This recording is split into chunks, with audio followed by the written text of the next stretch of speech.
Et si trier était plus simple? Bonjour, bienvenue en pays catalan. Ici, nous sommes à Toulouse, dans les Pyrénées-Orientales, dans les locaux du CIDETOM. Vous êtes Christine Letu Molina. Vous êtes responsable donc de la région de éco-emballage. C'est ça? C'est quoi en quelques mots, éco-emballage? Oui, effectivement, je suis la directrice régionale d'éco-emballage. Donc, éco-emballage, c'est un éco-organisme qui s'occupe de piloter le tri et le recyclage des emballages ménagers en France.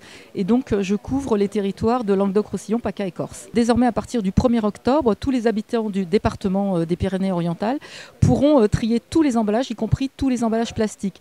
Actuellement, tous les habitants qui trient, et nous espérons qu'ils soient de plus en plus nombreux, trient uniquement en matière de plastique les bouteilles de PET et les flaconnages. Eh bien, ils trieront maintenant tous les emballages plastiques puisqu'on sait absolument recycler et grâce aux process industriels qui vont être mis dans le centre de tri de Cals du CIDETOM 66, on va pouvoir prendre tous les emballages ménagers que voudront bien mettre les habitants dans les conteneurs jaunes. Alors je crois qu'il y a encore un gros travail à faire parce que d'après ce que j'ai compris, en France en tous les cas, il y aurait une bouteille plastique d'eau qui serait jetée dans la poubelle. Il y a un très gros enjeu. Donc la bouteille de plastique d'eau que vous évoquez, elle est 100% recyclable et actuellement nous arrivons à en récupérer de la part des habitants qu'une sur deux en France et même il s'agit de la grande bouteille. Sur la petite bouteille, nous n'en récupérons qu'une sur 5. C'est quand même bien dommage parce que sur certains territoires ça part à l'enfouissement, ce qui pose un problème environnemental, et puis de partir à l'incinérateur, c'est dommage puisque c'est pas un déchet mais c'est vraiment une richesse et c'est une valeur qui peut être revendue par la collectivité, et quand on trie bien ces bouteilles, quand la collectivité le revend, quand elle a les soutiens d'éco-emballage pour pouvoir faire le tri et le recyclage, eh bien c'est des coûts en moins sur la fiscalité de l'habitant et c'est aussi de l'économie à la source. Très important. On va aller voir le président du CIDETOM, il va nous raconter la suite. Bien sûr, écoutez, je le laisse. Je suis particulièrement fière de ce territoire qui part dans les premiers, puisqu'il y aura 16 millions de Français à la fin de l'année qui trieront tous les emballages.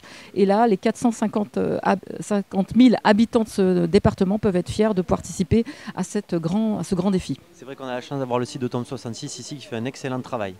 Merci Christine. Au revoir. Fernand Roche, bonjour. Vous avez présenté à la presse et aux médias donc les nouvelles règles de tri. Donc une grande nouvelle, aujourd'hui on peut trier, on peut jeter dans la poubelle jaune tous ces emballages plastiques, métalliques, alu, acier, boîtes de conserve, même on ne savait pas comment trier le plastique et l'alu des médicaments. Maintenant on jette tout en vrac, c'est important en vrac, pourquoi?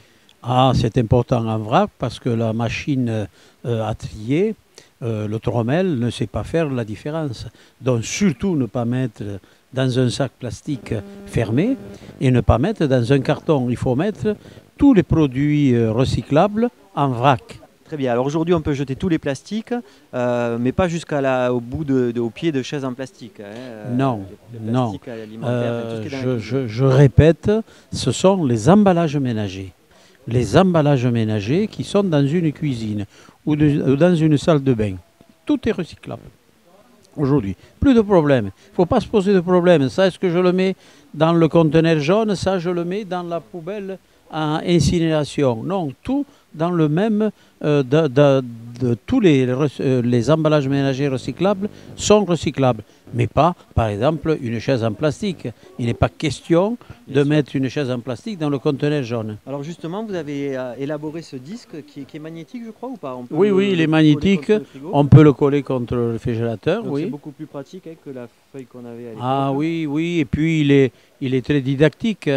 Vous voyez, par exemple, vous mettez les papiers, et bien c'est poubelle jaune. Si je prends par exemple une ordure ménagère, voilà, il me dit aussitôt bac gris, bac gris ou bac vert, c'est-à-dire l'opposé du bac jaune. Ouais, il y a vraiment tout et c'est beaucoup plus simple en fait, parce que moi j'ai jamais vraiment tout compris à ce système de tri.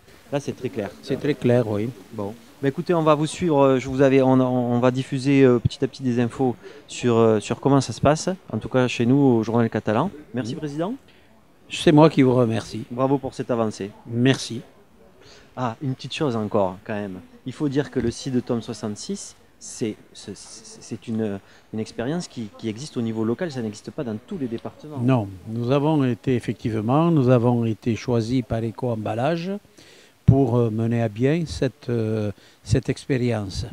parce que nous sommes reconnus par Éco-Emballage comme un département trieur.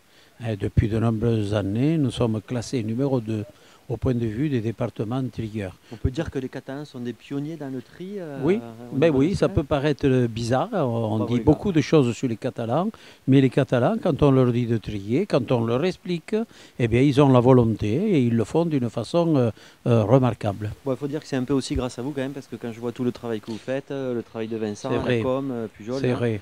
C'est vrai que nous avons une communication très forte, mais si on veut obtenir des résultats, il faut passer par là. Très bien. Eh ben, nous, on va relayer l'info. Merci encore, Président. C'est moi qui vous remercie.